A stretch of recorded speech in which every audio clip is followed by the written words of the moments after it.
বর্ধমান জেলা বহু ঘটনার সাক্ষী হয়ে আছে। একটা সময় দুর্ভেদ্য লাল দুর্গ ছিল, বলা হতো বর্ধমান জেলায় যার পতাকা উড়বে সেই পতাকাই রাইটার্সের উপরে থাকবে। আজ আমরা এখানে সমস্ত দলের মানুষকে আহ্বান করছি যে নোটায় ভোট দেবেন না, নো ভোট টু বিজেপিতে অংশগ্রহণ করবেন না, কারণ আপনার প্রার্থী জিতবে না। পিছনের দরজা দিয়ে তৃণমূলকে পুনরায় ক্ষমতায় আসতে সাহায্য করবেন না। সংগঠন ছোট হয়ে যেতে পারে, মানুষ কমে যেতে পারে দলের থেকে, কিন্তু মতাদর্শ জীবিত থাকে, সেটা বইতে থাকে, তার হৃদয়ে থাকে, সেটার মৃত্যু নেই। যে যে রাজনৈতিক মতবাদে বিশ্বাস করুন, সেই বিশ্বাস নিয়ে থাকুন। কোনো রাজনৈতিক বিশ্বাসের প্রতি, কোনো মতাদর্শের প্রতি আমাদের কোনো অশ্রদ্ধা নেই, কারণ এটা ভারতীয় সংস্কৃতির বিরোধী, ভারতীয় সমাজের বহুত্ববাদ বিরোধী।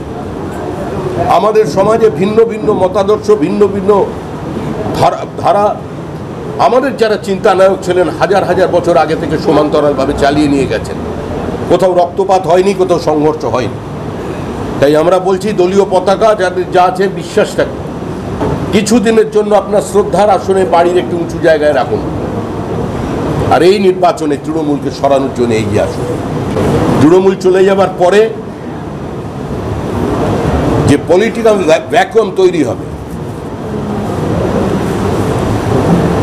একটা অটো পাইলট, মানে স্বাভাবিকভাবেই একটা বিরোধীদের জন্য স্পেস তৈরি হবে, যে রাজনৈতিক শূন্যতা পাবেন সেখানের মধ্যে নিজেদের রাজনৈতিক প্রাসঙ্গিকতাকে আপনারা খুঁজে নেবেন।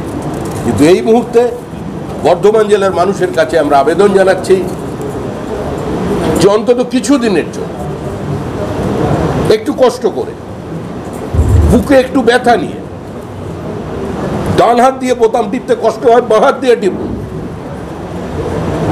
ওই চাঁদ সওদাগরের মতো সেরকম টিপুন। যদি কারোর মনে রাজনৈতিক অস্পৃশ্যতা থাকে, সেজন্য বললাম বাঁ হাত দিয়ে টিপে দিন, কিন্তু তৃণমূলকে সরান। ওটা সাগরে একটা মণ্ডপে অপারেশন সিঁদুর করা হয়েছিল, অপারেশন সিঁদুর থিম বানানো হয়েছিল, সেখানে প্রশাসন সঙ্গে থিম খুলতে বাধ্য করে। দক্ষিণ 24 পরগনায় সংখ্যালঘুর ব্লক ভোট প্রয়োজন আছে, ওখানে থিম বদলানো দেখলে কিছু মানুষের মনে দুঃখ হয়েছে।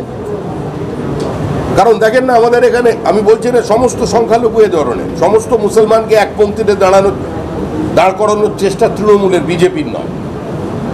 ওটা এ কারণেই করছে যে কিছু মানুষ যারা ওই পাকিস্তান খেলায় জিতলে বাজি টাজি ফাটায়, বাংলাদেশে রবীন্দ্রনাথের মূর্তিতে আগুন লাগালে তারাও এখানে রবীন্দ্রনাথের ছবিতে আগুন লাগায়। ও ধরনের কিছু মানুষ আছে, তাদের খুশি করতে হবে। অপারেশন সিঁদুরে তো পাকিস্তানের হিসাব বরাবর করে দিয়েছিলেন প্রধানমন্ত্রী, 1.5 দিনের বেশি যুদ্ধ করতে পারেনি, পায়ের তলায় পড়ে গিয়েছে। তো ওদের ওই খুশি করতে হবে, কারণ ওখানে মিনি পাকিস্তান আছে না আশেপাশে। আপনার মেয়র ফিরোজ হাকিম বলেছেন। দাদা, বৃষ্টির জমা জলে যে মৃত্যুর ঘটনা ঘটেছে কলকাতায়, সে নিয়ে তো হাইকোর্ট ইতিমধ্যেই কলকাতা পুরসভা, রাজ্য সরকার এবং সিইসির কাছে রিপোর্ট তলব করেছে।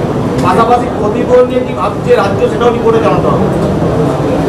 হাইকোর্টের কাজ করেছে, আইন আদালত ভিন্ন বিষয়, ওটা কোর্টের সিদ্ধান্ত হবে। আমরা শুধু কোর্টেও নেই, মাঠেও আছি। আমরা আমাদের মতো করে বলছি, পশ্চিমবঙ্গের মানুষ সিদ্ধান্ত নিয়ে ফেলেছে।